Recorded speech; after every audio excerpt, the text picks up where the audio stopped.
Thank you. To all members of the Environment and Regeneration Committee, you're hereby summoned to attend the monthly meeting of the Environment and Regeneration Committee to be held in the Guildhall area on Wednesday the 9th of September at 4 p.m. And I'll do the roll call. Councillor John Boyle, Councillor Tina Burke, Councillor Sean Carr, Councillor Angela Dobbins, okay, Councillor Mary Durkin, Councillor Stephen Edwards, Councillor Paul Fleming, Councillor Christopher Jackson, Councillor Eamon McCann, Alderman Ryan McCready, apologies, Councillor Rory McHugh, Alderman Andrew McKean, and Alderman David Ramsey, thank you, and Alderman Morris Devaney.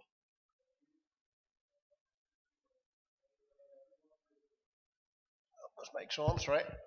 I would like to remind everyone who is in attendance that this meeting will be broadcast live via the Council's YouTube channel and will be available for viewing by the public and media. The broadcast will also be available for repeated viewing at a later date. This broadcast may be terminated or suspended in accordance with Council protocol.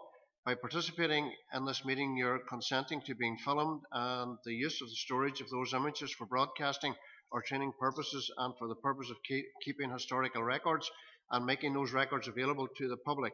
A copy of the Council privacy notices may be found on the Council website. And I would just remind members that when you're speaking, please switch on your mics because you will not be heard via the YouTube video. We move in now. We have a deputation here, Mr. Peter Robinson. Go ahead. That's correct, Chair. I'd like to call forward Mr. Peter Robinson from Alistair Coey Associates, who has been one of the lead architects in the preparation of the Conservation Management Plan. And you'll note, members, from item 7 of the agenda, there's a report which provides the context for that. So if Peter would like to come forward now, thank you.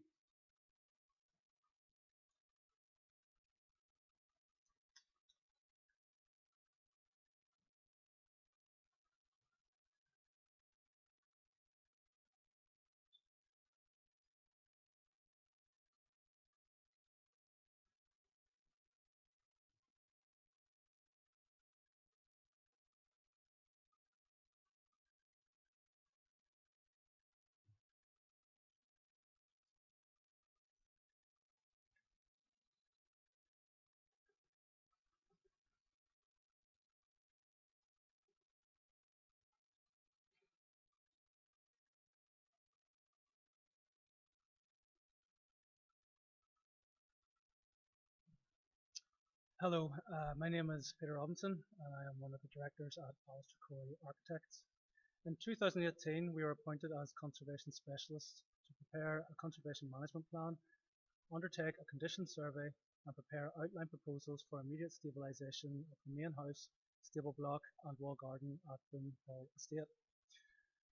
Today I'm going to talk about the conservation management plan, outlining what the Council has on their hands currently and how that should be managed going forward. I will give a brief explanation as to what the Conservation Management Plan is before giving an overview on the four main parts of the plan: introduction and background, understanding of place, the significance of Boom Hall, and finally the conservation policies and recommendations. The Conservation Management Plan is a document which is intended to assist in the process of managing change to a historic asset, providing an objective framework to guide decision making, considered in terms of whether they retain or enhance the significance of the site. The process of the plan was to understand the site through detailed recording, surveys, review of existing documentation and historic analysis, consultation through public and stakeholder engagement, analysis of relevant material and identification of threats and opportunities to significance, and finally identification of appropriate policies and recommendations for the structures in relation to conservation principles and the principal issues associated with the site.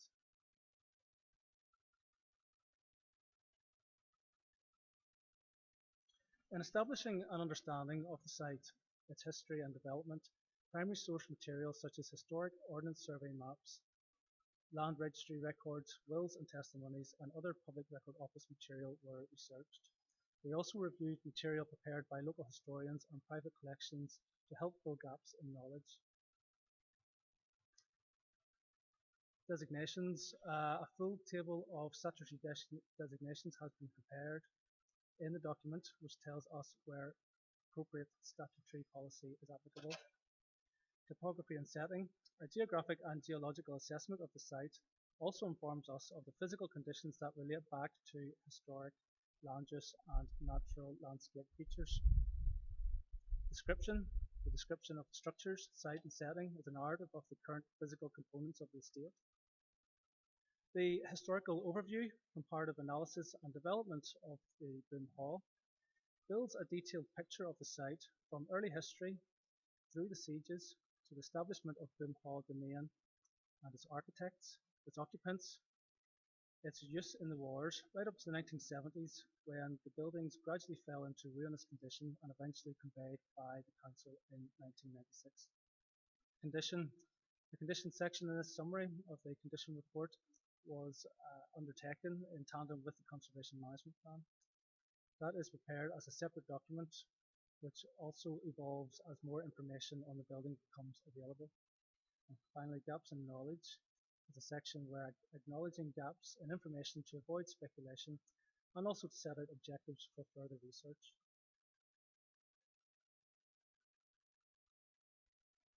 Looking at historic cartography, we begin to see how the early site developed. On the left, the Taylor and Skinner road map dated 1777 confirmed the presence of a mansion dwelling on the site, albeit incorrectly captioned as Boom Hall. The Ordnance Survey maps dating from 1830 give a better representation of the site as it developed into the 19th century, which, in relative terms, has managed to retain largely unchanged. What we see on these maps around this time is essentially the estate of the Alexander family had built. The Alexanders came from Donegal and were close relations to the Earls of Caledon. The house remained in the Alexander family until sold to the Bairds around 1849. Daniel Baird, who was a merchant and ship owner, is believed to have made substantial changes to the building as identified in the land valuation, where it's recorded in 1858 that the property had almost doubled in value to £90. The ownership stayed with the Bairds, later as absentee landlords, with various tenants including prominent businessmen, including Joseph Cook and John Corskaden, both shipping company owners, and Sir John Barr Johnson, two-time mayor of the city. In 1932, Charles Edgar Methuen Baird leased the property to the McDevitt family, who were the final private owners of the house.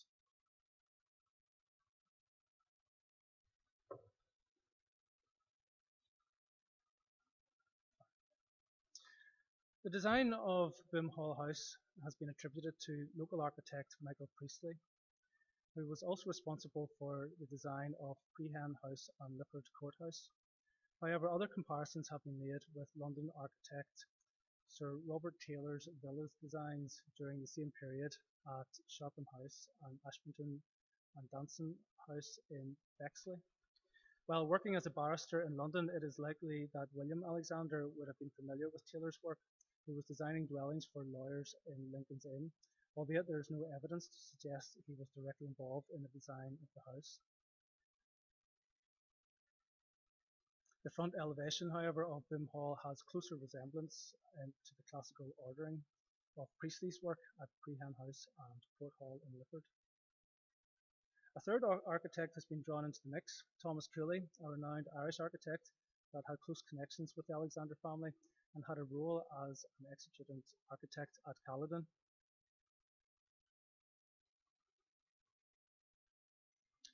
Historic photographs provide good evidence how the building was presented about 120 years ago, about 120 years after construction. It is this version of the building which is currently in ruin. This information gives us an understanding of the building where detailing and materials have been lost over more recent times.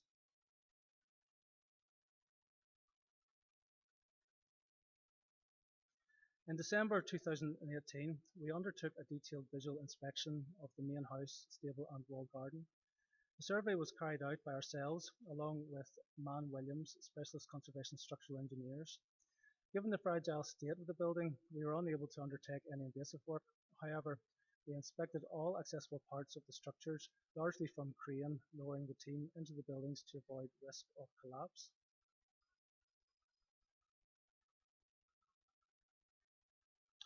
The roof and the first floor structure to Bimhall House are missing, as are the doors, staircase and associated trimmings.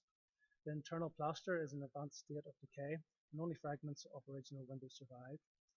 Major vertical shear cracking and heavily rooted invasive vegetation is also a major factor in destabilization of the projecting stone eaves cornice and wall heads.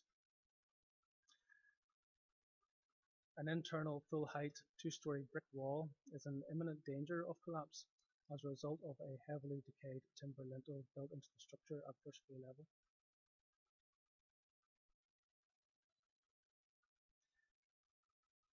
Essential remedial work required includes isolated stonework and repointing repairs, along with the installation of support systems to stabilize vulnerable masonry and prevent further collapse. To the northwest of the house is a two-story quadrangular stable block arranged around a courtyard. The stable block is in very fragile condition and is at very real risk of major loss of fabric through collapsing walls and roofs, delaminating wall frontages, invasive vegetation to wall heads and cores. Parts of the roof structure and first floor structure to the stable block building survives, albeit in partial collapse and precarious condition. We were unable to enter most parts of these buildings. Prior to commencing any further works, a comprehensive record of each upstanding section should be undertaken through preparation of a detailed measure survey and photographic record of all exposed masonry and accurate mapping of loose masonry. North of the stable block is an extensive range of enclosed gardens bounded by high walls constructed from stone and brick. The garden walls are generally in poor condition. The heavy vegetation to wall heads has resulted in fragmented masonry. There is widespread spalling, mortar erosion, and partial collapse. There has been heavy intervention and loss of historic material as a result of the installation of the water main to the east. To address these issues, we are looking at this in three potential phases of work. Immediate stabilization involving vegetation removal and propping will enable a safe working platform to fully inspect all areas of the buildings. Consolidate the structures to put a halt on advanced decay, addressing essential repairs to prevent further loss of fabric. And long-term preservation, restoration, or adapted for new use. Cost estimates for the immediate works and stabilization were prepared in January 2019 after the initial surveys, and further costings will be prepared as more information becomes available as decisions are made on the next stages of investigation. That brings us back to the Conservation Management Plan and Part 3, where we identify the heritage values and significance of the site. Assessment of significance is laid out in accordance with British Standard 7913, Conservation of Historic Buildings, and the ICAMOS Charter for the Conservation of Places of Cultural Significance, also known as the Borough Charter. Significance is characterised by four primary values: evidential value, historical value, aesthetic value, and communal value. The evidential significance of Bimhall Domain is exceptional, possessing evidence of change over 4 centuries of building and landscaping, including nationally important 17th century fortifications, the development of the Big House Domain, and its 20th century wartime occupation. Due to the lack of documentary records, the evidential value is increasingly enhanced as an important physical record of the estate, which continues to be threatened by rapidly declining condition. The historical value: Bimhall has a rich history. Its owners and occupiers were involved with the political, mercantile and religious institutions of the city. The site's history prior to Boom Hall has strong associations with the 17th century siege from which Boom Hall has taken its name. Aesthetic value. Boom Hall is an important example of a compact Palladian villa in the northwest of Ulster, and despite its condition, the remains of the structure still offer a clear insight to its historic appearance. Finally, communal value. Boom Hall is representative of the success and prosperity of the historic mercantile class, with further connections to the religious and mayoralty of Derry. Communal value is significantly enhanced through the site's connection to the siege of Derry, which roots in the city's communal memory as a place which helped form characteristics of its historical identity.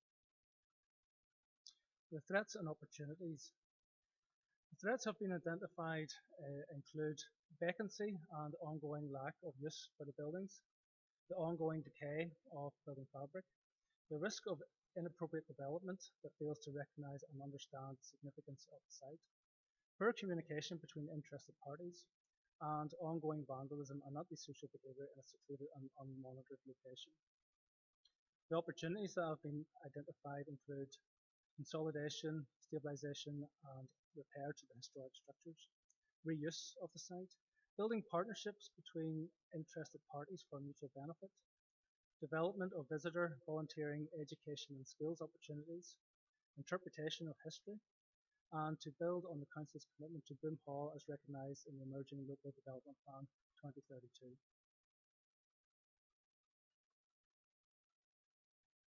Finally, Part 4 outlines policies and recommendations. The purpose of this section is, having considered everything we know to date, the condition, the history, the events and various other significances, to present a list of policies and recommendations that will inform decision making going forward that ensures the safeguarding of what is important about Boom Hall Estate. The policies are too specific to go into detail at present. However, they have been characterised under the following headings. Protection of the significance of the site. Conservation of the physical fabric, including maintenance, repair, remedial works, recording protocol, and the reuse of the site. Understanding, recording and research, which relates to documentation and recording protocol, archaeological investigations and academic research, land use, land management and ecology, engagement and understanding, how community engagement and how understanding is promoted, and finally, review of policies and recommendation. This is a live document that should be reviewed and updated as the need arises. What next? It's too early to speculate what could or should happen with the estate. There is still a lot of engagement needed and an understanding of what can be realistically achieved. However, there are a number of immediate steps that are now required before we can get the full understanding of the building condition. That understanding will be required so that most appropriate levels of intervention and future action can be determined. Information is key on projects like this. The more information we have, the better your decisions will be going forward, with better long-term value for money. What has become apparent from producing the Conservation Management Plan, the engagement with stakeholders and the general public, is that this is too important an asset to allow to continue to erode in this manner, and without action will soon be lost. Thank you. Thank you very much for that presentation, and I have to say this is a wonderful part of history of our city, the historical nature of it, and I do believe it's important and disappointed that we have allowed this building to sort of go into derelict condition that it is, but here we are today, we're trying to protect the historical nature and the conservation of the whole area, and I think it's important that we have an input to that and we put down guidelines and what happens in that area, just in case whoever may get the site would put it into an appropriate use, and it's important that it retains that historical nature and the value that it has. I will now open up the floor. First speaker is Alderman Ramsey. Thank you. Thank you very much for the report, and it's reassuring for everyone in the city that we are putting in place protections for the site. We know how well we've developed and are about to develop our connections right down to Strathfoyle on the water side, and this here is finally will link Culmore to the city on the banks of the Foyle. We have a number of people interested in what's going to happen in that entire site, and we thank you for the work that you've carried out. And yes, we have allowed the building to go into terrible state.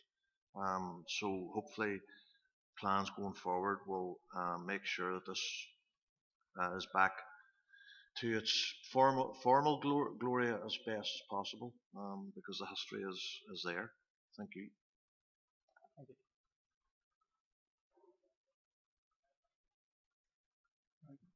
Good Chair, and on behalf of Sinn Féin, I want to thank Peter for the presentation, and I want to thank you for providing the presentation in advance to today's meeting. I think it was very useful to get a better understanding of the precarious condition that building currently, the current condition of that building. I know, Peter, you had said in your presentation that the survey was completed in 2018, and at that time there was concerns around the imminent danger of collapse of some of the structures. Has that condition, the condition of those structures, they worsened since 2018? Or because no, when we talk about imminent danger of collapse in 2018, I'm just wondering, has there been any change in that? Because we have this committee and this council have already identified the Boomhall site as a site of strategic importance. So it's very disappointing to see the building in the condition that it currently is sitting on. So we would all be keen to see work to preserve the building to be carried out as soon as possible. But I'm just in relation to the period of time that's elapsed since 2018. I'm just wondering, has there been any changes to the structural integrity of the building? Thanks. Well, it certainly hasn't improved. The last time we were there was 2018, and the process that this has taken has got us to this stage now where we are looking to move to that next phase. It only takes a second for something to collapse, so imminence could happen anytime. But what we understand from our inspections to date is to assess the condition on the most available information we have at the time. We will obviously know a lot more if we go into the next phase, which is to stabilize it, that will enable us to safely go in and start to assess the structure in much more detail. Excuse me. But the important thing is that action is taken very quickly, because once it's gone forever.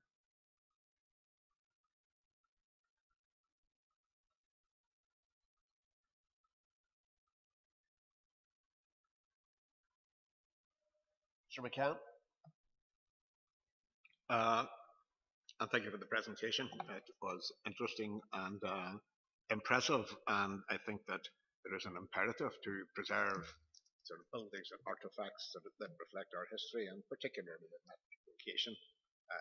It's historically significant, not only in local terms, but in fact in European terms. It's very important. As are Derry, Aughrim, Enniskillen, and the Boyne and the Boom are all of great historical significance, and the buildings and the artifacts attached to them. However, a specific question is this. Are you aware of the Eden project and of the intention, the plan to create an Eden project down in the same vicinity just as you're going down the Cumbo Road to the left, to the right, and beside Thornhill, and behind it, there are plans for a most ambitious enterprise, which would give Ireland sort of an Eden project in the same way as in Cornwall, for example. There's one. There's a plan sort of in China, and these are sort of installations which have to do with telling the history of the planet and telling the history of the little patch of the planet where they happen to be located, and which are devoted to the preservation of the climate and of our natural infrastructure and our geology and geography, indeed. Now, I find that too. I've been there, and a number of other councillors, I think, have been to visit sort of the site of the Eden project. I mean, I found it thrilling to look at. I think the people involved there are very hard-working and idealistic people, and that it has the prospect of being sort of one of the most important and important in terms of ecology and of the environment generally. I think it's very important. Now, I'm not saying, of course, I mean, you can put one beside the other, sort of, and make a decision, sort of, and have a vote one way or the other between them. What I do think is that the council should be aware of that both these projects, whatever stage they have reached, but certainly the Eden project is well advanced. You go down to there and show you over the building, show you over the terrain, and so on. It's got enormous potential. I found it, as I say, sort of, I'm very enthusiastic about it, and I would have to take a lot of convincing sort of that isn't the best way to go forward. But all I'm saying at this point, I'm not suggesting that we have proposals for and against, and then I vote that would be a very crude way to go about it. I'm just saying to Council, keep that in mind, and we're going to come back to that. It's not as simple as giving an appraisal or an evaluation of one particular project. However, having said that, it was a very impressive presentation, and I look forward to these things being resolved in the months and perhaps even a couple of years ahead.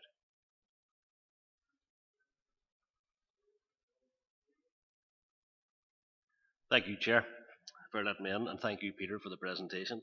And just to agree with what already has been said, and Peter, you summed it up yourself by the words, when it's gone, it's gone. And within our watch, we should ensure that it doesn't go. We are very, very lucky here to live in such a lovely part of the country with one of the few walled cities in Europe and such good condition. And the idea of the driveway or the walkway there from here down the Culmo Road and down to Muff is spectacular. We look at it every day and we don't appreciate it. But I think sometimes we need to take a step back and realise such a nice part of the world we're living in.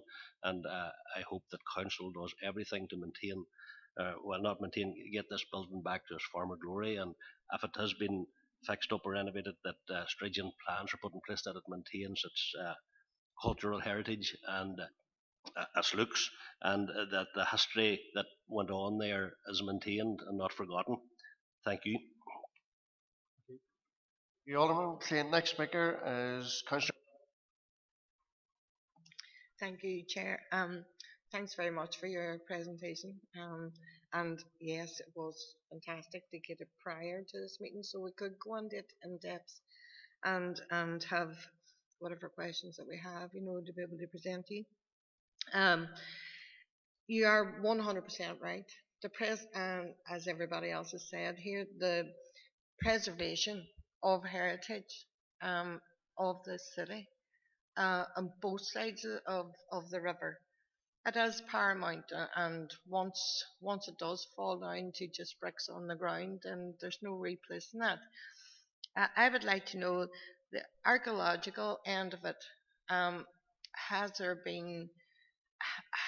We do have a group here in Derry that have had archaeological digs and have actually come up, especially in the Thornhill area, have actually come up with great artifacts, dating even further back from the siege and all that. And there was the heritage crowd who'd actually gone round the residents of Culmore asking for a metre by a metre to do a wee dig in the back gardens to see, if we come. And I know there was stuff taken up from there, but the River Foyle is definitely not used to its full potential. And what Councillor McCann had said, there is various interested parties with regard to this land at Boom Hall. I'm just hoping that they can work together in a collaborate, whereas we could have reinstate the old of Boom Hall and its surrounding stables and the estate, but incorporate the old with the new and the future-looking areas, that would actually just give that area its full potential. It would be great for both the economy of our city, for starters, because there's a lot of visitors who actually come here, and Boom Hall, whilst it's on a visitor map, it's not there and nobody can get in. And from a resident of the area, I do speak about with fondness of Boom Hall. It is a lovely area. It's just a pity, but of the way the building is. But I really am grateful for your presentation. It does open eyes, and I just hope that it opens ears within council, because it just seems, and I'm looking at the officer here, Tony, it just seems that Boom Hall and its estates, whilst there has been presentation after presentation come before us in environment, and I've sat in environment for so long now, that it only affects those councillors or those members that live in the area, or maybe have an eco, what would you say, that like the economy or the ecological strengths of that area. But I don't think it'd be taken very, very seriously, and it should be. Our other old buildings like Gwyn's Institute and all that have all come up to its potential. So let's go to this area and make sure that people are listening, and get behind this. Thanks very much for your presentation again. Thank you. Thank you, Councillor Dobbins, for that. The next speaker is Councillor Carr. Thanks, Chair. Thanks, Peter, for the presentation. It would be a pity to see such a historical building disappear. Rightly, we should be looking to restore it.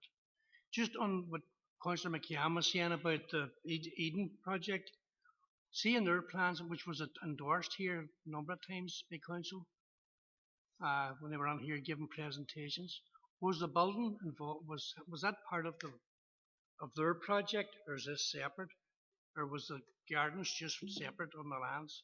It would just be nice to know that. Thanks, Chair. Thank you, Chair, and through you, members, I'll just address a couple of points that members had raised during their comments there. Firstly, we're not aware of any further structural decline as per the surveys that were carried out at the time, and we do undertake whatever we can in terms of inspection, given the danger on site, which is obviously cordoned off from the public to make sure that they can't actually come to harm. Tony will in his report, members, which will ask you to endorse the conservation management plan, talk a little bit more about partner selection and a possible process for partner selection. Members, you will know from the previous reports that we've done to committee that we've gone through various processes since the new council came into force to try and take forward this site. There have been a number of obstacles to that, which we've been working our way through, and we've updated you regularly on that. And indeed, there's a number of interested parties who want to see and take forward developments in partnership with us on the site, and certainly we will do that. In terms of the Fall River Gardens Eden Fall project, members, they have presented to yourselves in the past, and you had given us a mandate to continue to work with them on their plans. You also gave us a mandate to work with other partners in terms of their plans, and members, there are other potential partners who will want to speak to you as well in terms of possible plans for the site. So Tony will go into that in a little bit more detail in his report here today. And I think, just Tony, is there anything more that you want to sort of say about the historical landscape and archaeology? Yeah, thank you, Karen, and through the chair.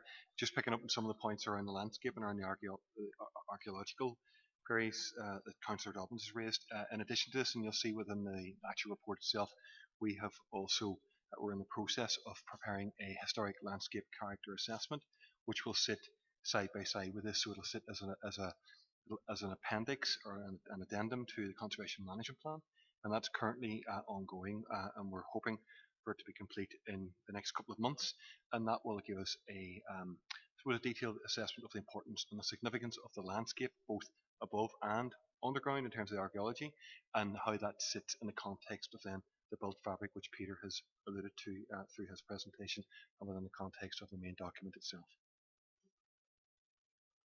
Our last speaker here is Councillor Boyle. Thanks, Chair. I was actually starting to worry a wee bit there, Chair. I thought we weren't going to get anybody to give us the report, because very clearly there's a direction of travel being suggested by officers here, and I was hoping that we would get to that. So I'm actually not going to go into that now, because we're going to get the report by the sounds of it. But just to say, I concur with almost everything everybody else has said, and probably the most significant thing that Peter has said is that when it's gone, it's gone, it's gone forever.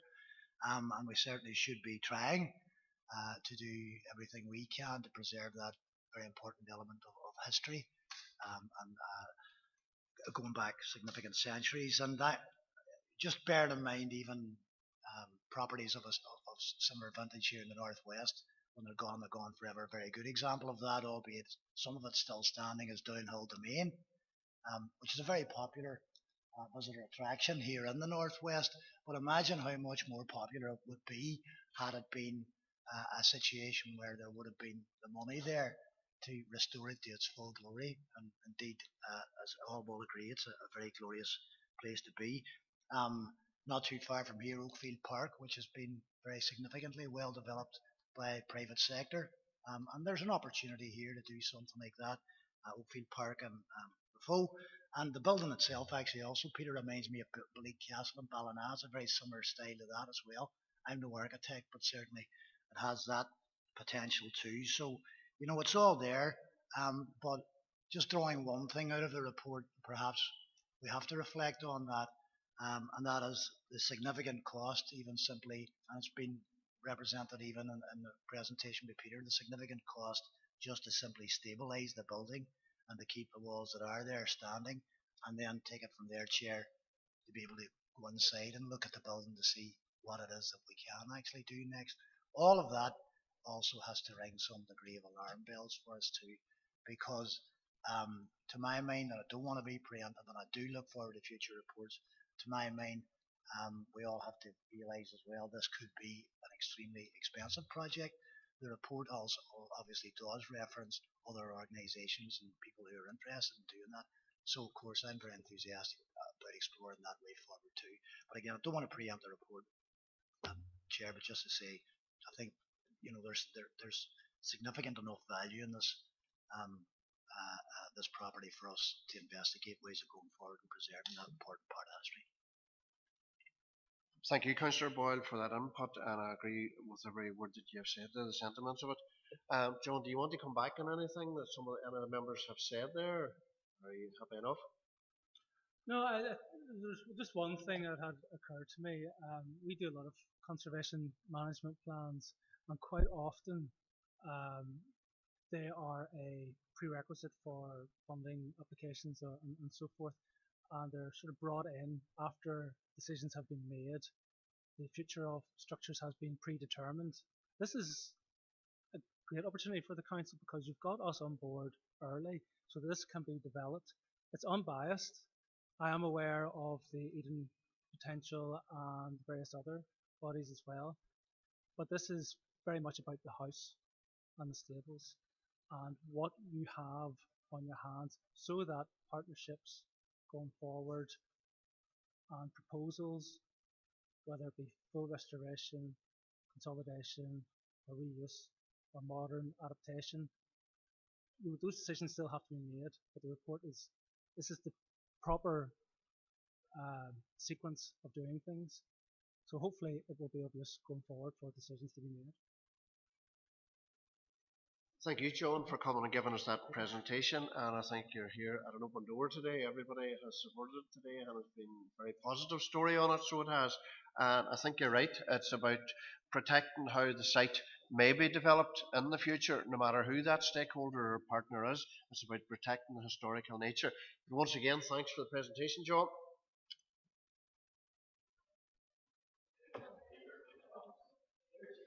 Or Peter, is it? Peter Robinson. Is that a John somewhere? Is it Peter Robinson? Why did I call him John? Oh, maybe I didn't want to mention Peter or something like that. Just one wee item that I missed was declarations of interest. Look, if anyone has declarations of interest, show now or fill in the forums or whatever the case may be. I'll move on to Chairperson's business. Just a couple items that I want to mention on Chairperson's business. As Chair of this committee, I want to condemn the damage that has been done to I think in one of our play parks since we last met, and there has been also damage at a grave in the city cemetery. And what the message I would send out to those, and I know there has been a round of condemnation in the media for that, and I would ask the people who carry out this type of activity is to reflect on their actions. Because we sit here at times, we're trying to get new play parks, upgrade play parks, and the last thing we need is damage, which costs us more money, and for the damage to the graves, the pain and hurt that causes to the family. Totally reflect and condemn it, and would ask them to reflect. The other thing that I want to condemn as well, members, is social media over this last couple of days, as we are all aware of what has been posted up. Now, I'm not a very strong social media person, but I know I've been told about a person committing suicide being posted on site, and I think it's deeply, deeply absurd and has to be condemned. And I think we should be calling on all those websites, all the social media websites, that there needs to be more policing for those type of sites, because I didn't see the post myself, but I have talked to other people who have seen it, and they have said it was very, very distressing. Chairperson's business, I have one speaker that wants to speak here, is Alderman Kerrigan. Would he just come in to the podium?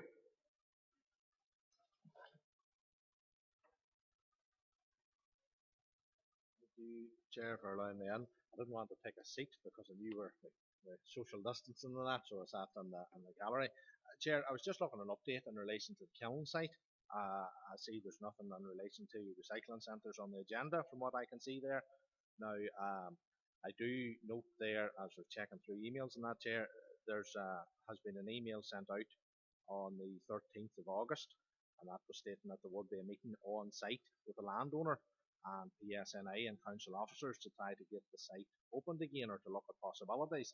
As at this morning, the landowner has not been contacted by council to organise that meeting, and that'll be 4 weeks now tomorrow. And it's just the case, Chair. I know there are restraints with the COVID restrictions, but it is dragging the thing out, and we're sitting there with the third settlement in this city and district. Castledairg is third behind the city of Londonderry and Strabane, and although it is referred to as the kiln site, it is the site for Castledairg, and it has been referred in another email which I have dated the 6th of August, which states that, 13th of August email it is, and it states that a booking system, which is what I've suggested, that could be put in place to get the site opened, that the booking system was not considered for the kiln site due to the fact that there was an alternative service provided at Spamount. Now, the service provided at Spamount is 2 bin lorries sitting there on a Tuesday and a Thursday, and I would be very much minded 2 bin lorries sitting on a Tuesday and a Thursday is not equivalent to a 6-day-a-week recycling centre, and that is comparing apples and oranges. And so, Chair, I think that it has been neglected, and I'll hold my tongue a bit there, Chair, but it is very frustrating the amount of messages and contact you have from local residents, even just asking when does the centre close this evening, and you're having to tell them the centre's not open, and unless something changes, the centre might not be open this year. So it's just trying to get an update. I know there are issues. There are issues in relation to getting the in relation to access and that, in relation to the site, But I do feel, I know in other councils they have been able to implement booking systems, a 10, 15-minute slot of a booking system. And I think, Chair, if it was looked at there to see how many cars would have regularly used the centre kiln, if you average that out into a 10-minute slot over a working day, you would be more than able to facilitate that. And as our council staff, the personnel cannot assist in the removal of waste, there's nothing stopping them that they couldn't man a mobile phone to be able to take bookings as to get people in, because there is a great increase in fly tipping around the Castleberg area as a result of it. But the problem is as well, that fly tipping in many cases I've seen, and I've went and lifted it myself, is fired into a farmer's field. If it's fired in at the side of the road, it's council's responsibility. But if they manage to get it over the hedge into the farmer's field, it's his responsibility. So that's why a lot of it has not been reported, because there'd be no point in doing it, because it's not council's responsibility, because it's not on the side of the road. But Chair, that's where I'm looking. I'm looking at a wee update there. I think it should be one that it should be pushed to get it opened, even on the booking system. And again, I know there are things as well, Chair, in relation to there was an email as well dated the 6th of August, which was potentially making mention of a potential new site. And I know I have had residents in Kiln have mentioned a new site, and the site that they have referred to me, there will be opposition to it if that is the site. Now, I don't know where the site is, Chair, but the residents have stated to me that they have heard that there's a potential new site and it will be in the village, and there will be opposition to that site if that's the case. Now, as I say, I haven't gotten any more clarification other than an email dated the 6th of August which states that there's a potential new site and that's going to be explored by council. But I would like to hope that even with that being explored, it will not slow down the process in trying to get the existing site reopened. So that's just where I'm coming from, Chair. Wee bit frustrated because it is every day, or there's some sort of contact with me in relation to that recycling centre, and I think it's maybe the only one that's not opened yet, or whatever way it's sitting. But you can't compare two lorries sitting 2 days a week to a 6-day-a-week centre. So that's just where I'm at, Chair. And if we can get a wee bit of movement on that, it would be very much appreciated. Thank you, Chair.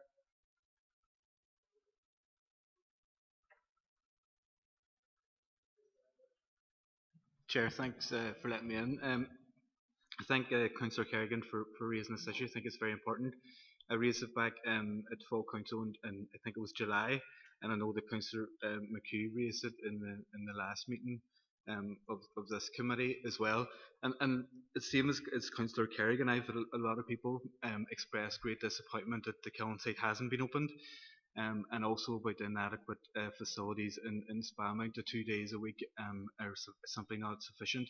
And I've also got reports of many locals across Castleberg who have been turned away from the temporary Spamount site. So I support all efforts to get the kiln site for the wider Castleberg area. Thank you, Chair. Councillor McKay. Good Chair, just to concur with the two previous speakers, I know that it has been raised several times in this chamber, and we've had updates from the officer, and I appreciate there are issues that can't be sorted out just overnight, but just to pass on that frustration that we are getting in the area from our constituents on that matter, and Councillor Kerrigan's absolutely right. It's called the Kiln Recycling Centre, but it's for Castleberg, and indeed Castleberg takes on a lot bigger hinterland than just Castleberg itself, right up to the top of Hearn, which is a considerable distance, So, anything that could be done to expedite getting this issue resolved would be most welcome. Thank you, Chair. Alderman McCain. Thank you, Chair. And just to concur with the previous speakers, there's 3 Derg councillors here in the chamber, and Councillor Kerrigan, and I think every one of us has been getting phone calls and getting our ears bent around this issue. And as the previous speaker said, I think it's time that something was moved on in Kiln and the wider area, because it goes right from Victoria Bridge to the Fermanagh border. And my phone is going near enough every day about recycling, and I do see driving through the countryside that fly tipping is certainly on the increase, and I would encourage council to move on this. Thank you, Chair. No other speakers? Okay, Chair, thanks for that. Chair, we have brought and advised members of the specific and unique situation with regard to killing. And for clarity, I can read from the PSNI comments following the site visit, and that really is the concern. So this is direct from the PSNI email sent to Council. So there's only one entrance and exit to this site. Vehicles have no option but to wait on the main road, the B72, which has a 60 mile an hour speed limit. There is a sweeping bend near the entrance from the Enniskillen side. From the Killen village side, there are a series of dangerous dips in the road, emerging a short distance from the entrance. The visibility on exiting the site also causes concern as your view is obstructed by the bends. This is without a queue of traffic waiting to enter the site. We stated that due to the safety concerns in relation to the road safety aspects, we would not be in a position to recommend the site being used at this time, and this is a critical bit, in its current format. So the road issues we can't address overnight. We have been engaging with the landlord that has been raised here, and in fact there are two landowners with regards to that site. And there are issues in terms of how they get on with each other and specific issues around access to the site. In terms of the Killen site itself, there is a 24/7 right of way through the middle of the site by one of the operators, and that's a problem in terms of the lease and the legal issues with regard to that. So we have been engaging with the landowner. We have identified both the road safety issues that we're trying to address, the lease issues in terms of the current arrangement, and we have been working with our legal team and trying to address those. And the member is right, we also have been advised of a further site that we are looking to explore, and it is our intention to bring a report into October highlighting all of the issues with the existing Killen site, including all the health and safety issues referred to here, including the options then for maybe moving that forward. And looking at other options in and around it, and we'll take our direction from members with regard to that. But it is complicated, and those members from the former SDC area will know that Strabane Council had for years sought to identify alternative sites within the Castledare area. There are a number of sites that were looked at, and for various reasons, none of those were able to progress. We have reviewed some of those again, and again, for various reasons, some have been withdrawn. There were other sites that were put forward that residents were unhappy with. So this has been an ongoing issue that we are more than happy and keen to resolve, but there are issues that fundamentally we just simply can't ignore. So where we have something on record from the PSNI saying that they're not in a position to recommend the site being used at this time in its current form, we have no option as a public authority other than to take due cognizance of that statement. If something were to happen untoward, then this organisation will be held responsible for that.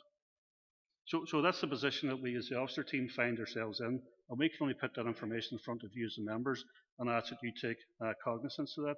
But I've been dealing with this. I was talking to the solicitor on Monday about the legal issues regarding to the existing site and whether that would allow us to make improvements on the road. We have also been talking to road service in terms of what that would look like and whether they would be content if we were to make some changes to that.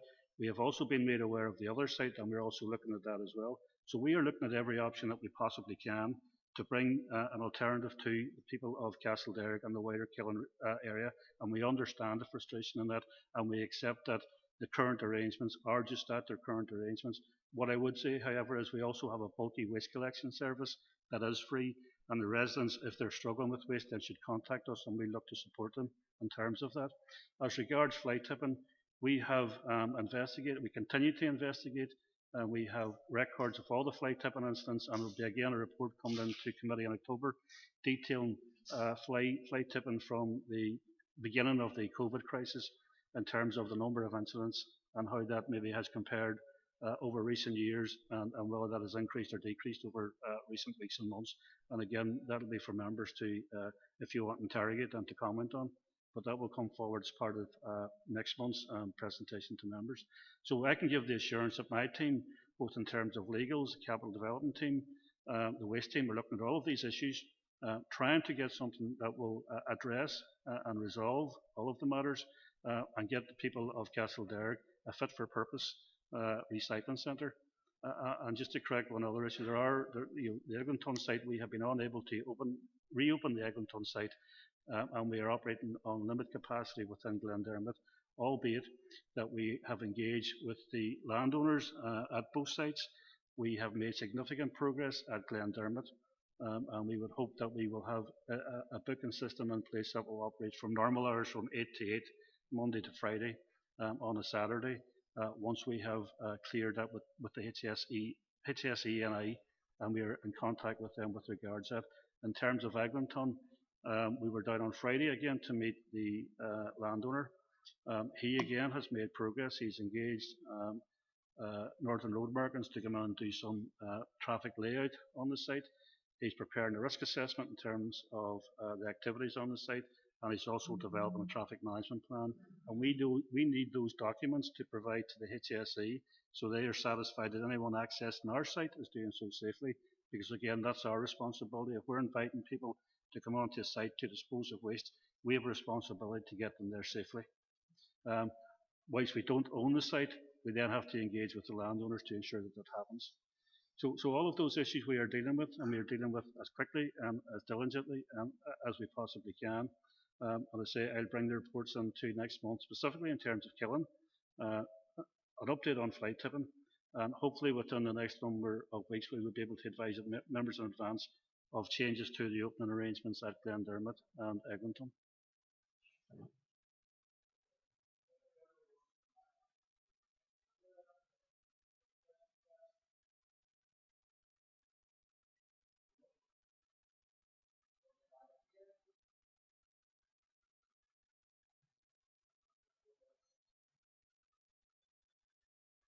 Chair, for allowing me back in. Apologies, not how you up.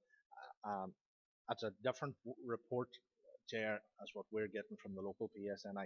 We've had meetings with the local PSNI, and we've had discussions with the traffic branch and the PSNI in relation to that site, and they feel that something can be done. As I say, we spoke with 3 different officers in the PSNI as well as the local sergeant, and they're feeling that something could be done to get it opened. Now, say I've seen that email, and I've seen that from the constable based in the Strand Road, who has sent that email, which Connor has referred to. But from speaking to the deal in traffic and the local sergeant, he feels that something can be done. So I would say another meeting on site with the PSNI would be worthwhile.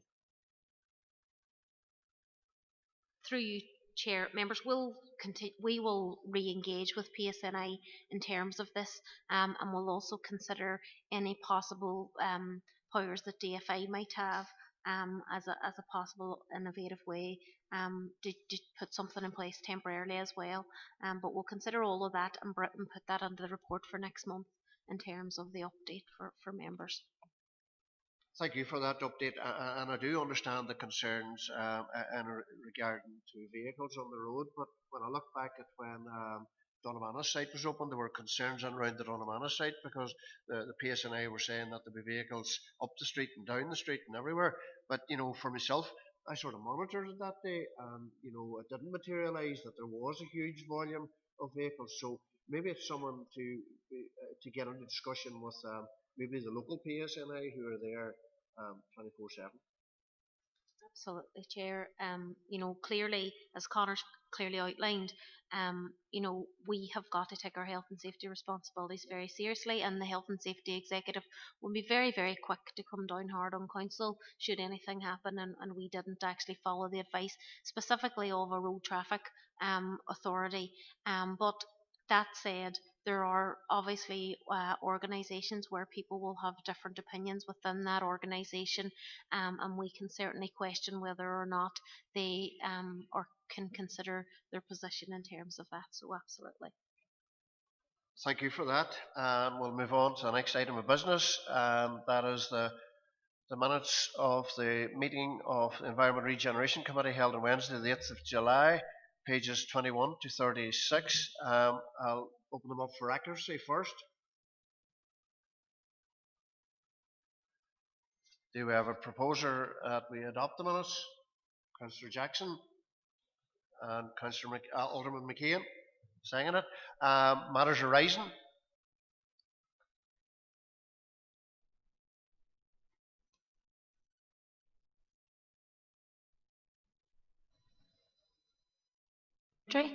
Firstly, I just want to echo what yourself has said regarding the condemning the incidents of vandalism in the city cemetery recently. The distress that caused the families and indeed the hurt that not just the families but the wider community felt is evident and could be seen from comments and that were posted. It's totally unacceptable and nobody should have to suffer through this.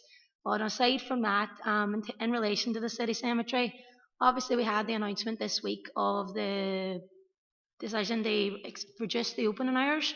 They obviously closing it now at 8 rather than 9. And I'm sure myself, as many others, have been contacted following that announcement, indeed beforehand, around the opening hours of the city cemetery. Particularly now with the situation that we're in and the darker evenings approaching, it's important that we look at something to ensure that there's adequate time there for people to get to visit their loved ones. So on the back of this, I want to put forward a motion today, basically asking about whether we can have the city cemeteries opening hours restored. But so I want to see if that's possible and what would come out of that.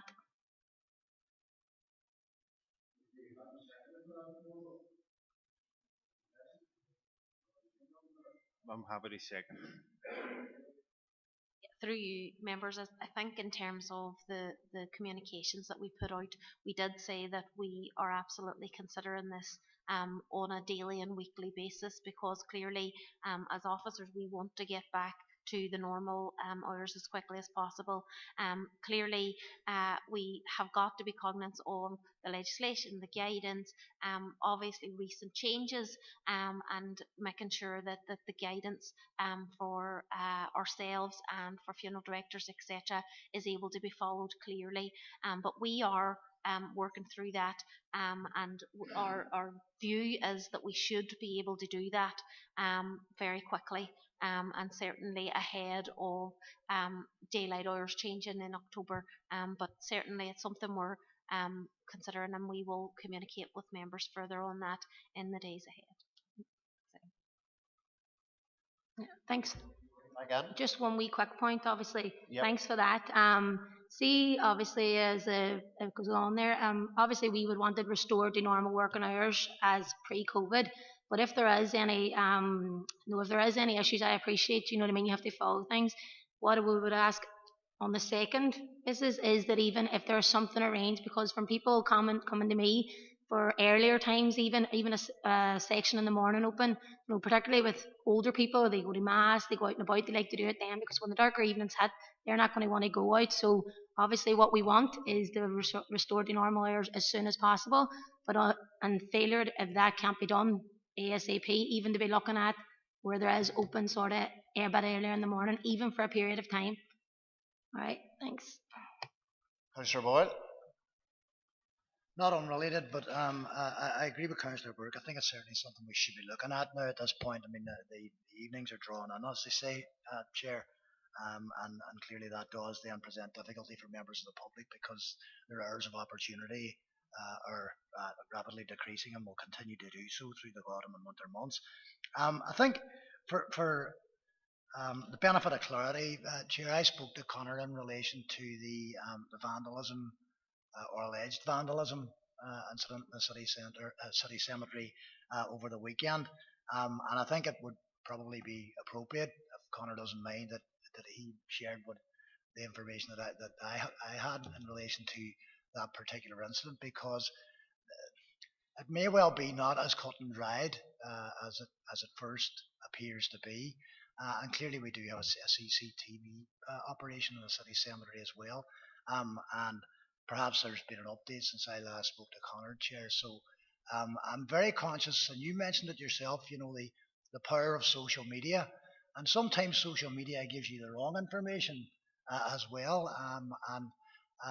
Whilst vandalism of any sort in any part of the city cemetery is clearly going to cause some degree of distress, in fact a lot of distress for people, if we're not accurate in the information that goes out there, then again we are also causing unnecessary distress for people. So Chair, if perhaps you could afford Connor the opportunity to give us an update on that. Connor?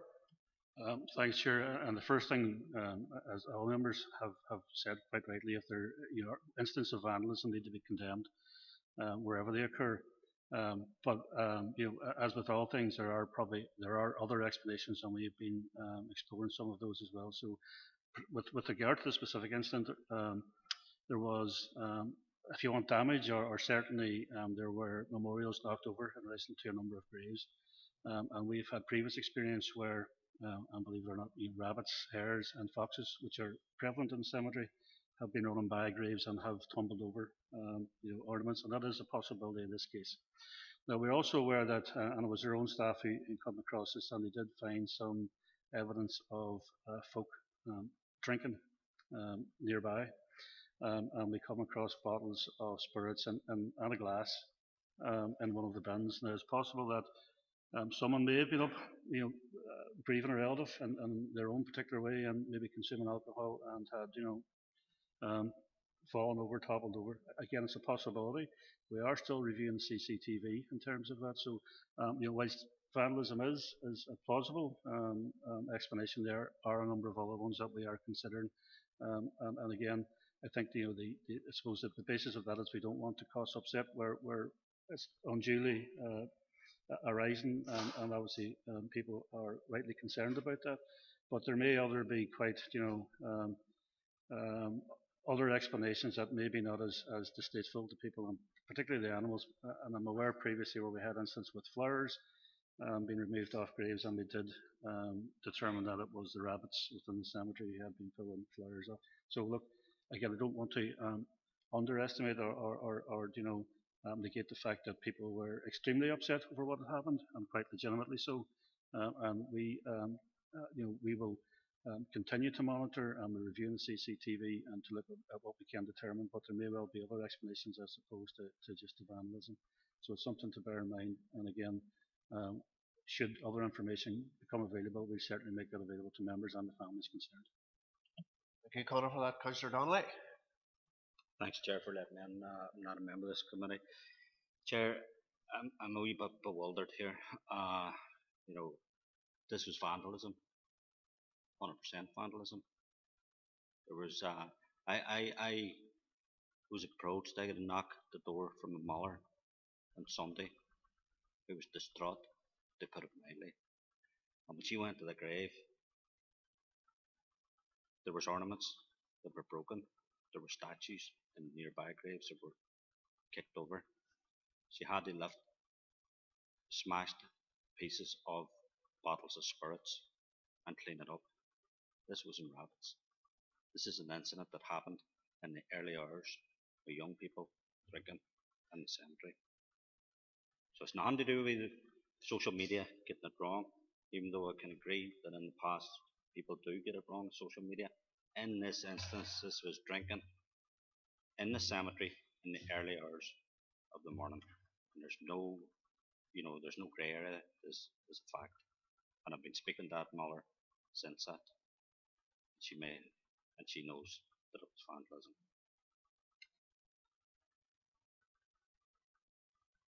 Councillor Boyle. Well, I thank Councillor Donnelly for bringing that degree of clarity to it.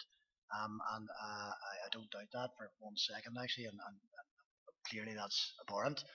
And again, I want to add my voice to that element of the condemnation around it. But of course, we all say condemnation is one thing, but at the same time, Chair, we should really all be doing everything we can to ensure that these sorts of things don't happen again in the future. And again, I want to extend my thoughts to that particular family. But of course, we can't rule out the other incidences as well. And I suppose what I'm trying to say is that it's incumbent upon all of us to try and not distress members of the public unduly at the same time. But of course, Councillor Donnelly, thanks for bringing that degree of clarity to it. I mean, it's disgraceful behaviour at the same time too. We have to reflect that too. Mr. Carr. Thanks, Chair. And just in regards to this here, has anything been picked up on CCTV in this particular instance? There has been, and that's why CCTV was put in. There has been incidents of vandalism, for no doubt about it. And you're right, Conor, there's been a lot of was perceived vandalism, and it was the animals, especially in new fresh flowers. They were attacking the emeries and pulling them about. See the particular part at the bottom, CCTVs on the floodlights in the Brandywell. That would need to be reviewed because it's not a deterrent because they don't see them, don't see the camera. I think if we relocate cameras, we'll make it a deterrent not to be in there because they're going to be caught. Because I just think that that one up in that column is too far away. And that's a particular spot where we seem to be having more focus on. And I think if we relocate that camera, we'll deter them young people, especially in England, the early hours of the morning, that they can't be caught because I have no doubt people have forgot that there's CCTV cameras up there. So maybe something we should be looking at as well. Chair, we're actively reviewing the position of the cameras and the location of them and the monitoring so that we can improve the security. We also have a number of roaming patrols that go in there at night from G4S, and we've had a report from them, and they in terms of the report, had nothing to report, but that could be that they were at the time that the young people had been and gone.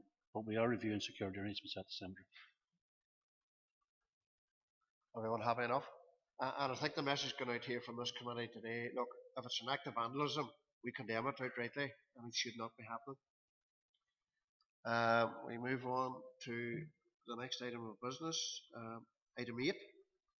Is there any more items to come out of that? No. Item 8. Tony Monaghan. Okay, members. Obviously, this item follows on from Peter's presentation in relation to the Conservation Management Plan, and obviously looks into the next steps beyond the Conservation Management Plan as well.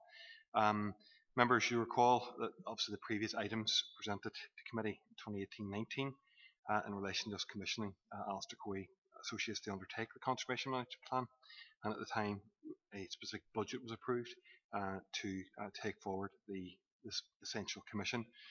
Alistair Coes were appointed following the competitive process, and the Conservation Management Plan includes a detailed conservation-led architectural condition survey, of which Peter has briefed you on today, in terms of the historic built fabric of the site, in terms of the Boom Hall house, the stables, and the nearby walled garden. The structural condition surveys of each of the 3 built elements provide us with information, as you know, from the presentation in terms of the current structural condition, the specification of works and costs designed to stabilise, as well as the specification of works and working costs relating to returning the structures to what's described as a shell finish. All of these are key items for Council in terms of understanding the extent of the works and associated costs of repair and restatement of the built features of the site. Boom Hall, as you'll see also from the presentation, is a very historic landscape which extends in the easterly direction, sloping downwards from Culmore Road to the edge of the River Foyle, adjacent to the Foyle Bridge. It's characterised by a mixture of features including the open fields, the mature trees, walled garden, the stable block and the 18th century house, all of which are currently derelict. The stable block is a Grade B2 listed building, and due to its current dilapidated condition is included on the Department for Communities Historic Environment Division's Heritage at Risk Register for Northern Ireland. The historic house and the walled garden are not statutorily listed. The consultants commenced the Conservation Management Plan and the Structural Condition Surveys back in 2018 and have fulfilled their contractual commitments in terms of completing all elements of the Commission on time and within budget. As part of the preparation of the Conservation Management Plan, the consultants engaged with relevant statutory stakeholders, as well as holding 2 public engagement sessions in February 2019, inviting members of the public to attend and provide comments into that process also. The work to date is characterised by 2 main elements, namely A, the Conservation Management Plan, and B, the detailed conservation-led structural condition surveys of the built fabric itself. Both elements are considered a key first step in terms of helping ourselves to understand the heritage characteristics of the site, as well as identifying the constraints and opportunities also. It's recognised good practice to undertake a conservation management plan in advance of the preparation of any development plans for the site, and many funders actively encourage owners of historic properties and estates to prepare conservation management plans and often request these as part of any applications for funding, and we've seen that evidently within this building here in the Guildhall and indeed at Brook Park as well. In addition to the important structural assessments, the Conservation Management Plan sets out the detailed historical context of the site, a statement of significance, and a series of recommendations for its future protection and indeed enhancement. The recommendations will provide important information for how Council, as owner, will continue to manage the site, as well as assist in guiding the future regeneration and development of Boom Hall as a key civic asset for citizens and visitors alike. As I mentioned just shortly after Peter's report, a further supplementary piece has been commissioned and is currently ongoing in relation to a historic landscape character assessment. This document will support the conservation management plan by providing the detail of the historic development of the Boom Hall domain itself, assess the current condition, and identify the landscape features of significance throughout the site. This work is currently in progress and should be complete by the end of October.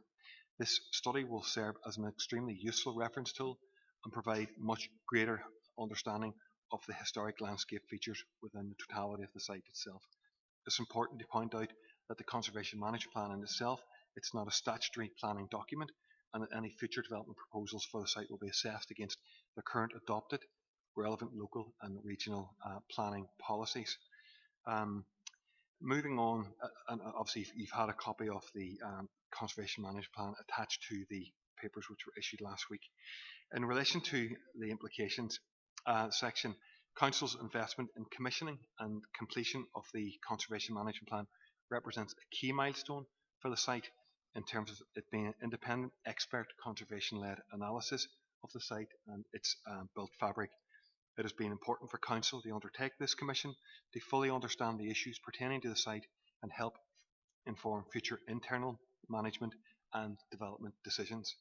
The Conservation Management Plan will act as a key baseline document which will inform how Council, as owner of the entire site, manages its asset responsibly, as well as informing future development potential activity that may occur. As previously stated, the development of the Conservation Management Plan is encouraged by many heritage-related funders to be good and best practice in the development of future projects and potential funding applications themselves. Councils develop conservation management plans for other projects which I've just mentioned there, and also the DNA project as well. Following on from the production of the Conservation Management Plan, it's now important for members to be aware of some of the relevant matters for further consideration, as I set out below.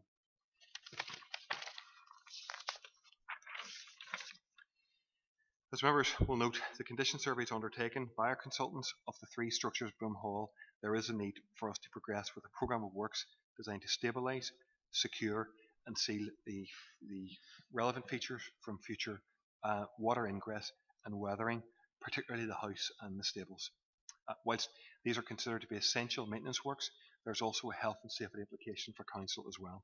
Whilst officers have implemented physical measures to prevent public access to these structures, i.e. fencing and signage, there remains the risk of sections of the built fabric suffering further structural issues should stabilisation works not be undertaken as quickly as possible.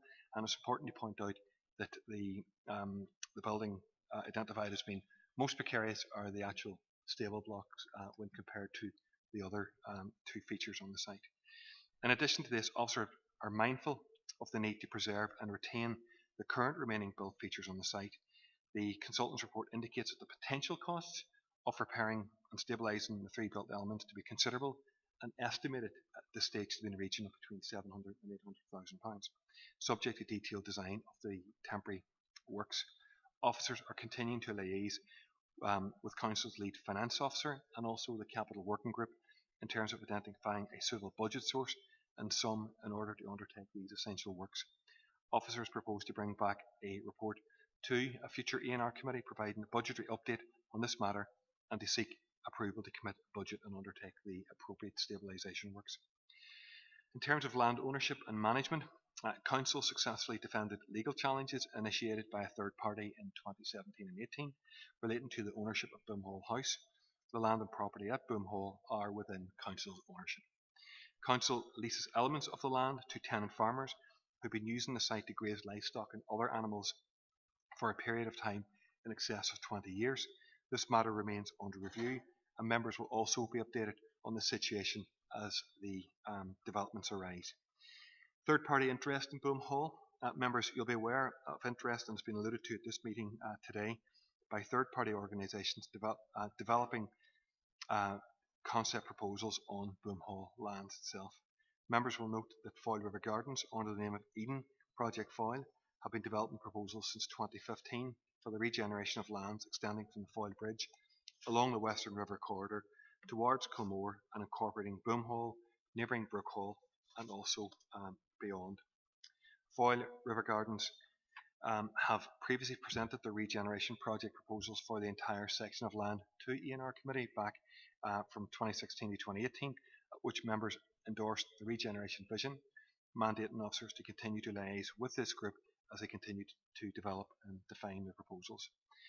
Members, you'll also note that this project formally launched its proposals in early February of this year, with it being rebranded as Eden Project Foyle and based on its collaboration with Eden Project UK and other partners. And the Mayor facilitated a civic welcome for the trustees of Eden and Eden International by means of a welcome to the city back in February 2020, the time that project was launched. More recently, a second group has been formally established, namely the Boomhall Trust, back in 2019. This organisation has also expressed its interest in wishing to develop proposals for the Boomhall lands. Boomhall Trust are actively progressing project proposals for the site, as well as preparing the submission of funding applications to resource feasibility study business planning documents that align with its vision. Members may recall that in the past, other groups and organisations have also considered and discussed plans to regenerate the Boomhall site also.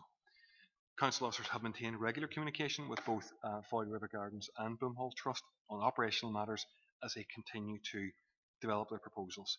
To date, Council has not formally committed to any group in relation to confirming the lands or any other related arrangements such as preferred development partner status, etc.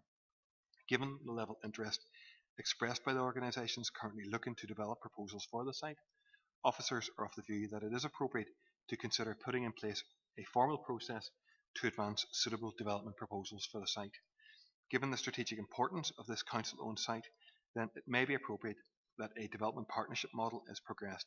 Unlike outright disposal of the asset, a development partnership model ensures that council retains a controlling interest over its own asset and ensuring that any proposals being brought forward are consistent with the strategic regeneration vision for the city and district.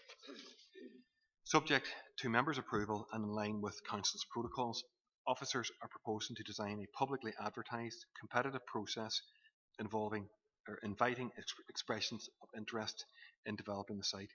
This would have due regard to the strategic growth plan, the conservation management plan that's come before you today, and other relevant policy documentation, including and importantly the statutory planning considerations pertaining to the site as well.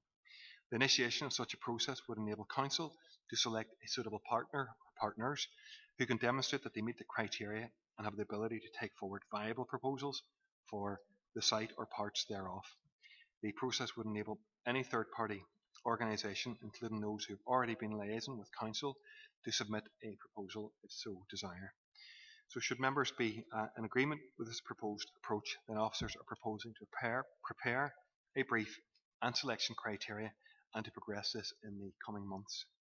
So members, in terms of the recommendations, we're asking you to note the contents of this report, review the accompanying draft conservation management plan, and to note the presentation delivered by our consultancy team with a view to endorsing the conservation management plan and provide authority for officers to initiate a formal development partner selection process as I've already outlined. And following this, we'll be proposing to bring further reports back to committee in the coming months to provide you with the key updates. Thank you.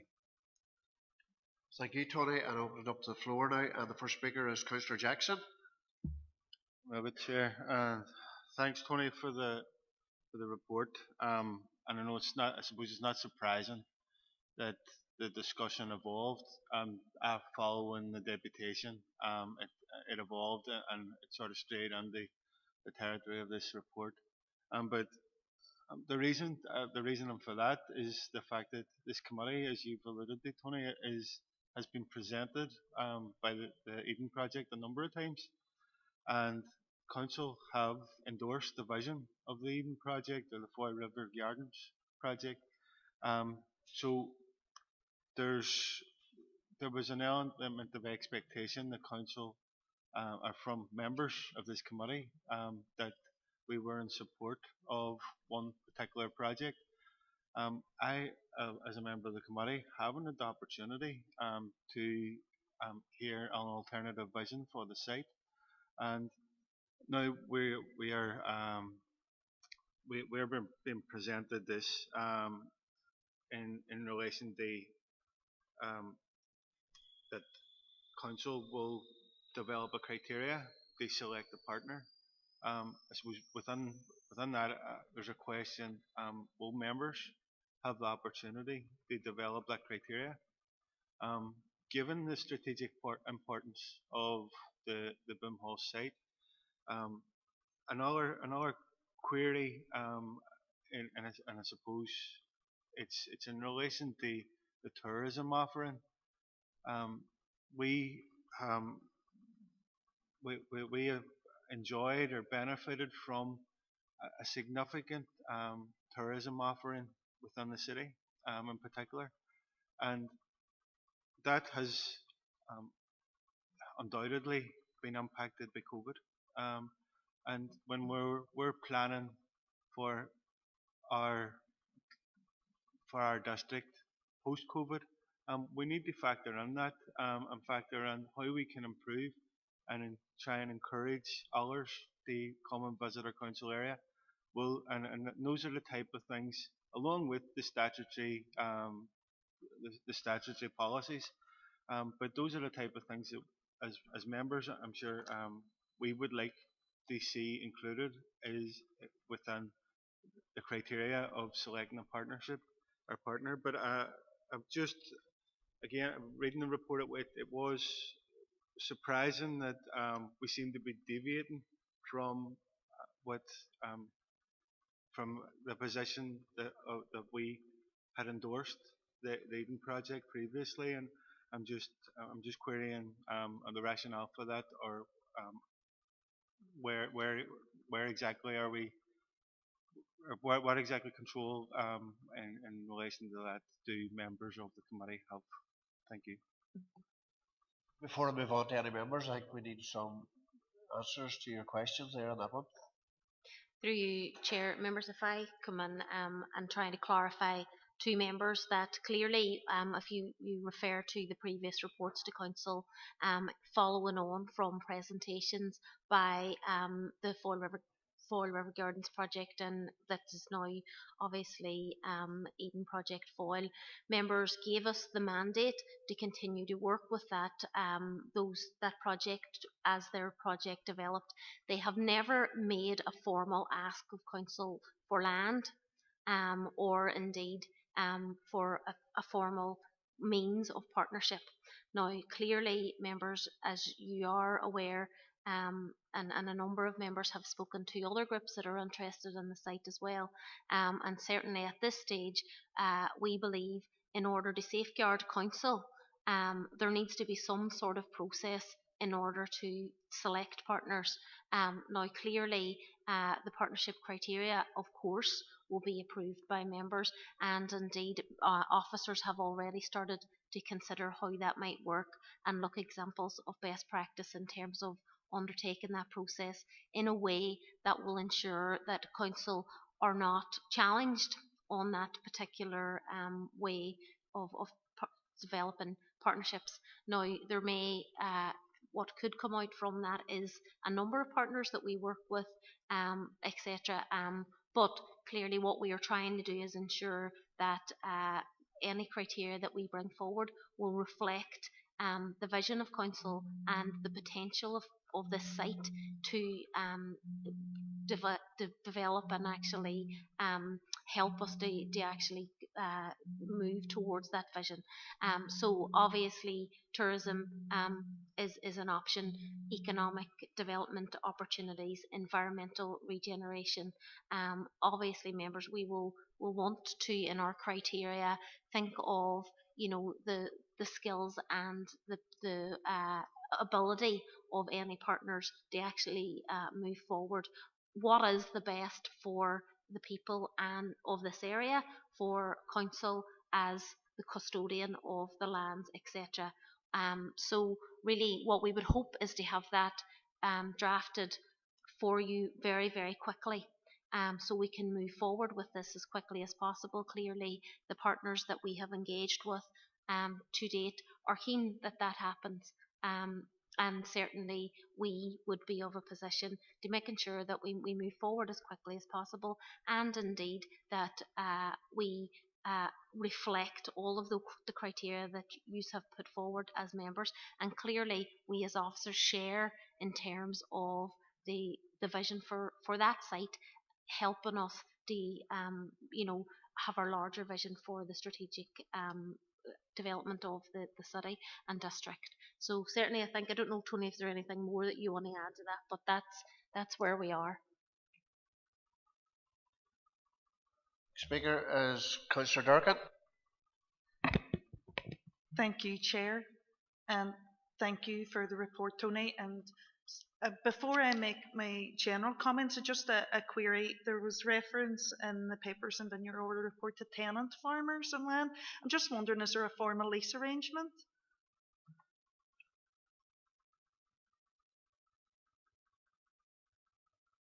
Yeah, through Chair. There is a lease arrangement known as a Conacre agreement, and that's been in existence now for 20 plus years. It is under review at this moment in time. Our solicitors are reviewing that in the context of how we might move forward into, either under review in terms of what do we do in terms of taking it into, because we know that there has been interest expressed in staying on the site, but that it has a time frame around it as well too. So it's under review, and as part of the next update, we can bring it back to you in terms of just how we intend to take that one forward. Okay.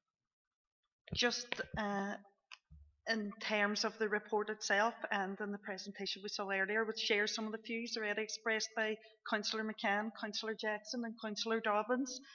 But in terms of a collaborative approach, of course, that's a positive step forward. But in terms of partnership here, I mean, we've heard there was no formal partnership as such, but we've seen that Foyle River Gardens since 2015 has been certainly acting as a partner in good faith with the council.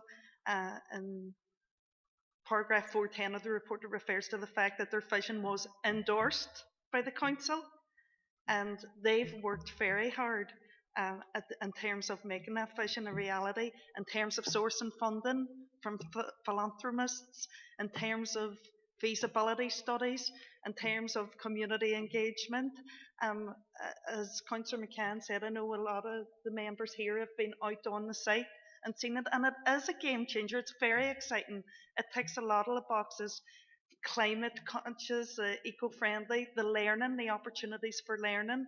As Christopher mentioned, the opportunities for tourism. And on that basis, I would suggest it's something that Business and Culture Directorate have to be on top of too, because this could be a key tourism project here.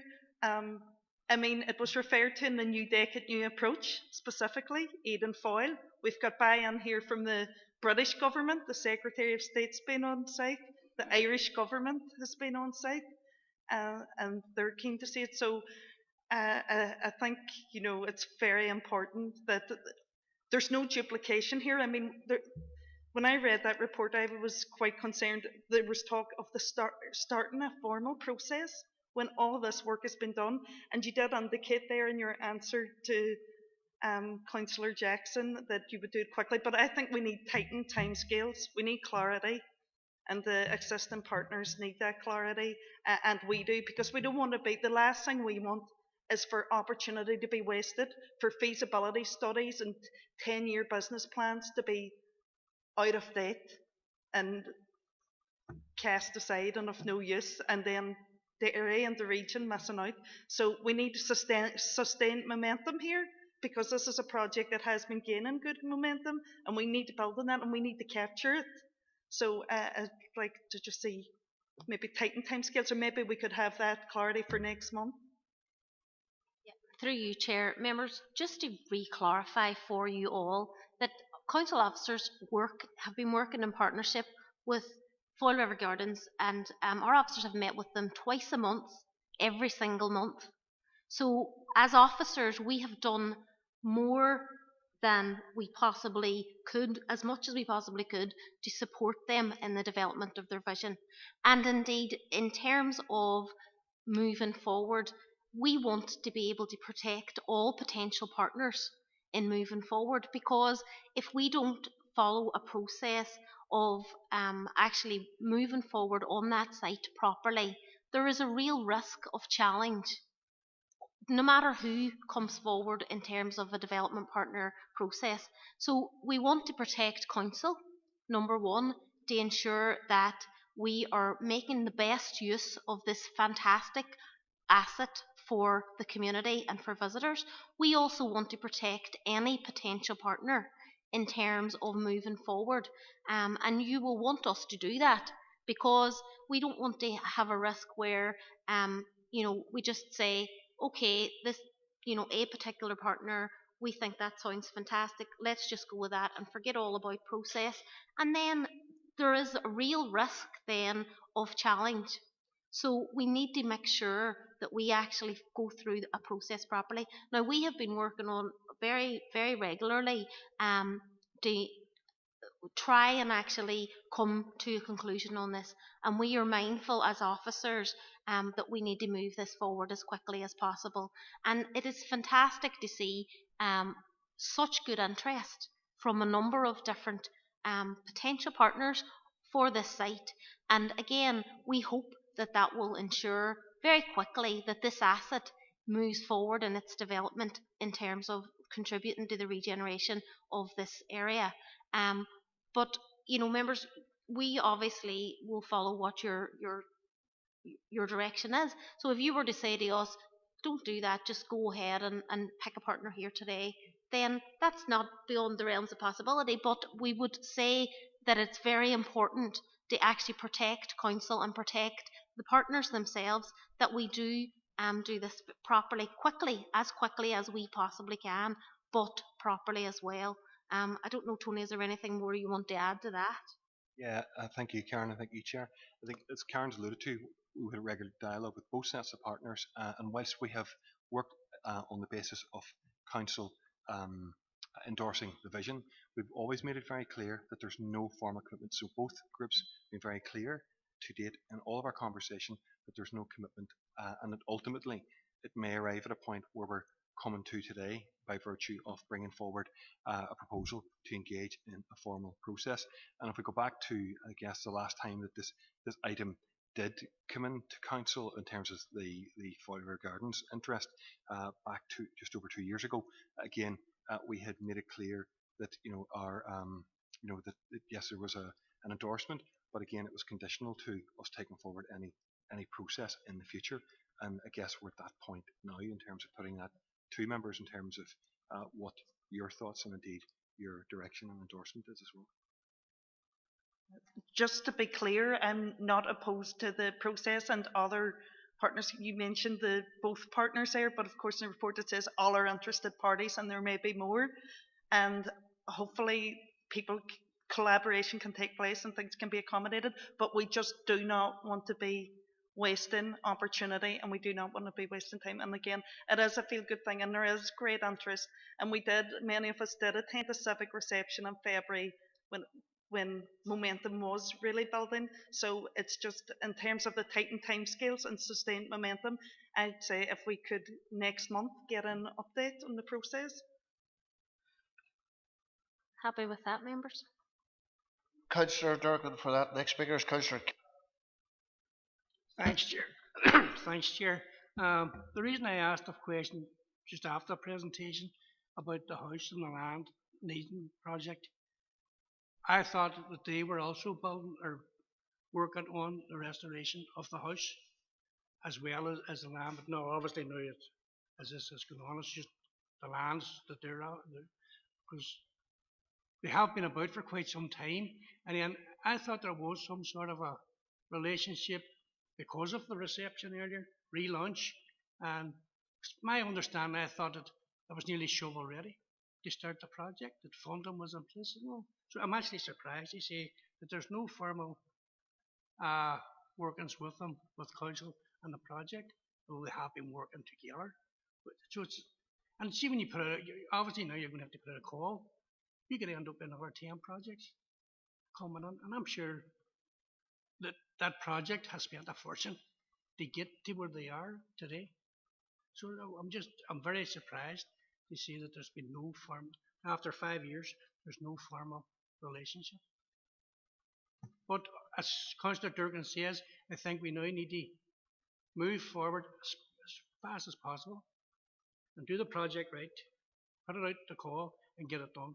But I think we shouldn't be delaying it any longer. When we're talking 5 years, let's move forward and get it done as quick as possible. Thanks, Chair. Thanks. And sorry, members, if I can just come in and say that Council hasn't delayed anything at all. So just to clarify that, we have not ever delayed any of our, yeah. So, but it's just to clarify it, just for clarity today. Alderman Ramsay. Thank you, Chair, and Councillor Durkin raised exactly what I was thinking, because I want to be the devil's advocate on this one here, because we now have, we have our conservation policies and recommendations, right? It's not a planning document, but the fact is that there's something there now that no matter who buys this land, we know what we want on that land as regards conservation of the boom hall, right? So we know there's a group who have spent 7 years, spent a lot of time, got a lot of support from MPs and everything, through Westminster, through our Irish government, through the Northern Irish government. I mean, there's so much has happened here now, and the situation we're standing with here, they will get this now, all the groups will get this, they will see what we want. What if they bring in planning, which I know they're close to planning one of these groups? It goes to planning now, because they have advanced to that stage, right? And other groups could be 7 years behind. Do we wait 7 to 10 years for the other groups? Or do we go with the group that has everything in place and is ready to rock and agrees to every one of our recommendations? That's a big question, because we could be sitting for another 10 years, and we talked earlier about when this building's going, it's going. We can't wait another 7 to 10 years. And I know for a fact that one of the groups is very well advanced and very close to planning stage. Through you, Chair, members, just to clarify that the criteria for partnership selection won't be about how much work has happened in the past. It'll be about what is best for the site and what is best for the city. So that will be the criteria that members will hopefully adopt when we bring it to them in terms of partner selection. So I think what we want to do with the conservation management plan is have that framework in place, that there could be a potential number of partners, because things may work out for the partner that we sign up with. When we do it, we don't know what's going to happen with that now, but what we have to do is that framework is there to protect the site and the regeneration of the site, and that could be a number of different options, as the consultant had said earlier, and what we would be wanting to say to any partner is that they should be cognizant of that. And what we have said to the current groups that are working on the site is that very thing, that they have to be cognizant of that, and indeed of making sure that they could get planning permission for whatever developments that they have on the site. But the other wider environmental, social and economic benefits that a project could bring to the site, well, clearly members will want that included in the criteria for partner selection, and that is how we move forward. So again, what we hope is to be able to bring that back to members. Now, and obviously we can't go ahead with that unless members give us the endorsement to do that, and that's what we're asking for today. So we are asking you to endorse the conservation management plan, and we're asking you to approve the ability to move forward and choose a partner. So that is, in effect, it's a good news story.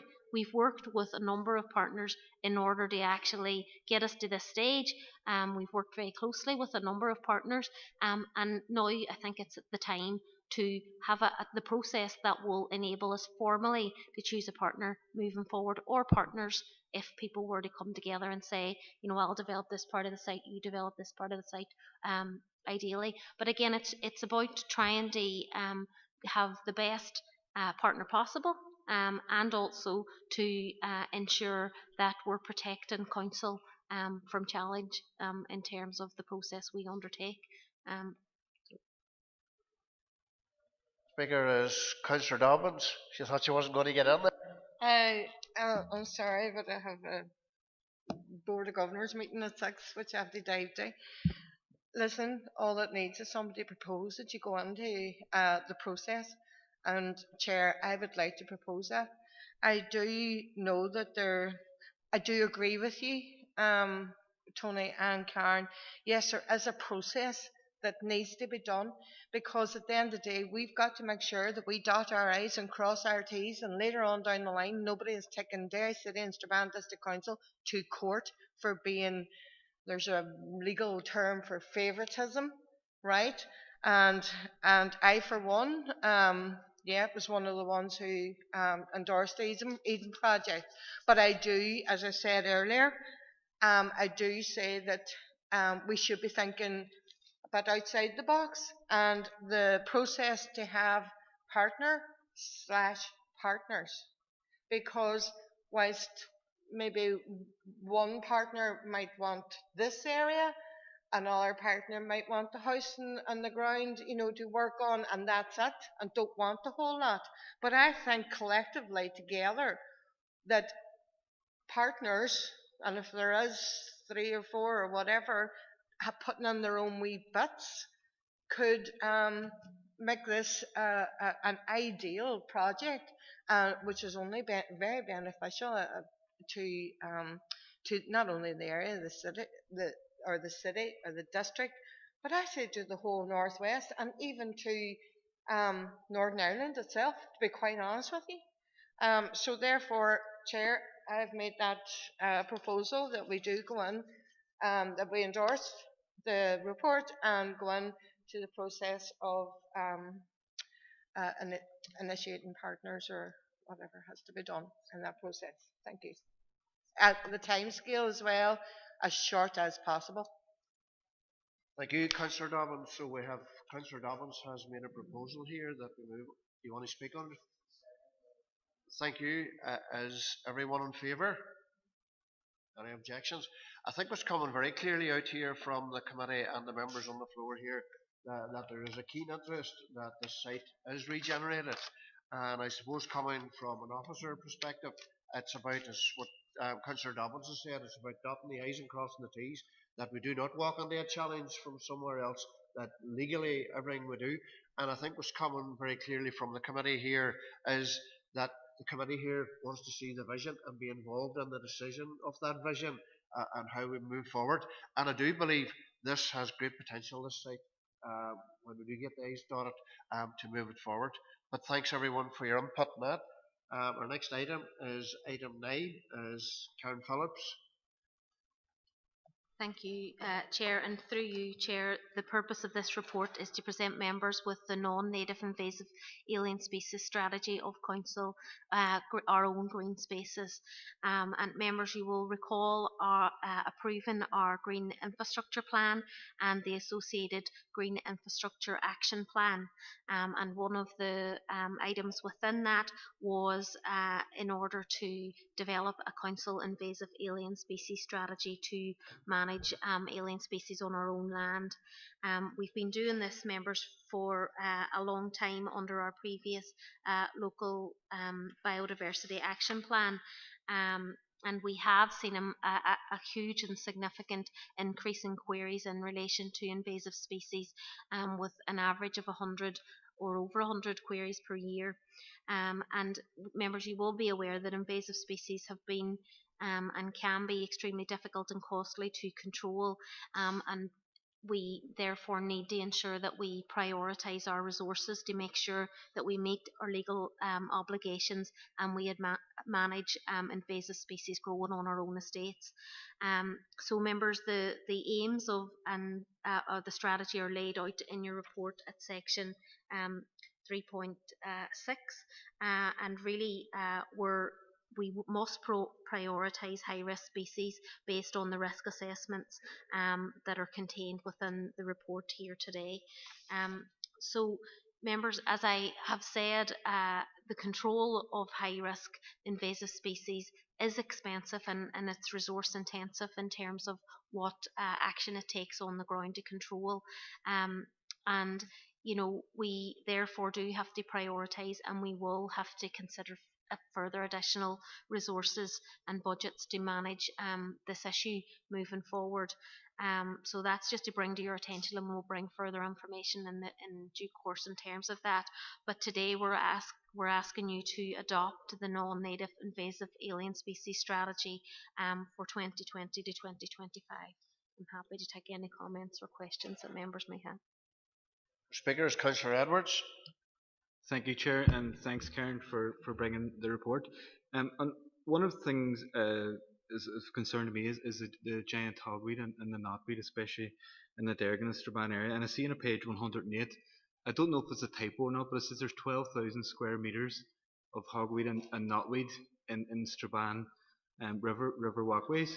So I just want some clarification on that and on what work has been done around it as well. And the Chair will be aware as well that in the last full council meeting in July, there was a motion passed that the council have worked collaboratively with partners such as DFI Rivers, DFI Roads, and other stakeholders like the Housing Executive and even Donegal County Council to tackle invasive species. I don't see any plans in the report that talks about working collaboratively with other stakeholders other than DERA officials. So I just wonder if we could get some clarity on that. Thank you, Chair. Yep, through you, members, this particular strategy is for our approach to invasive species on our own land. It's the landowner who has responsibility for dealing with invasive species on their land. And certainly what we can do is I will ask our Dr. Christine Doherty, who's our biodiversity manager who manages invasive species, to contact you specifically in relation to that. I do know that the team have taken that action from the last meeting and are considering how we work in partnership with others. We do have collaboration is very, very important aspect of our wider green and blue infrastructure plan, and invasive species again falls within that. This strategy today is our actions to prioritise our resources on our own land, but there is obviously more than that in terms of what we're doing. But I can ask the officer to contact you directly, and then what we can do is get a further update brought back to committee in terms of how we're working collaboratively with partners to tackle invasive species. Any other speakers on this issue? Do we have a proposer that we adopt the recommendation? Councillor Boyle, Councillor Tina Burke, seconded. We move on. Our next number of items from item 10 to item 13 are for information. Is there anyone who wants to speak on any of those? Councillor Boyle. Thanks, Chair. I'll keep it brief. Item number 12, which is the COVID-19 recovery revitalisation paper. Clearly, we've all read it. The final paragraph in terms of recommendations obviously says that there may well be an opportunity for further update in relation to the progress of that, or certainly that's how I interpret that. So, Chair, let's have it if there is one. Okay, Chair, thanks very much. And again, it's been a rapidly evolving situation, and as you can see from the report, obviously we're in receipt of funding, and clearly what we've worked to is obviously identifying getting that budget to where it's needed most, and therefore creating the business development grants for the businesses to be able to avail of very quickly to get them ready.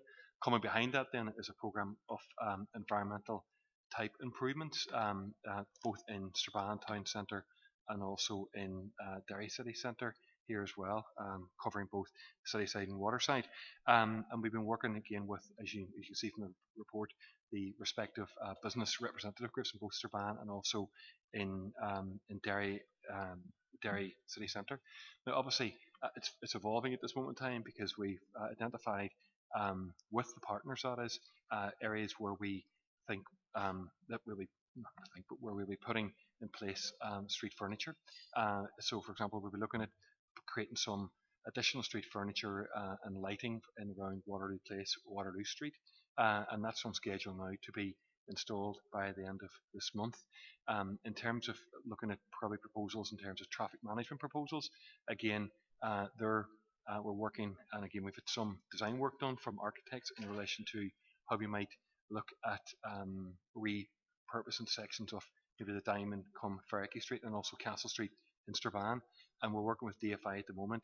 And again, once we get DFI coming back to us in relation to their approval, then we'll be in a position for next month to bring a more detailed report. But we've got some visuals that we can share with the committee after this meeting to give you an idea of what's being proposed and what's emerging, and give you an understanding of some of the types of projects being proposed physically in both Derry and also Strabane.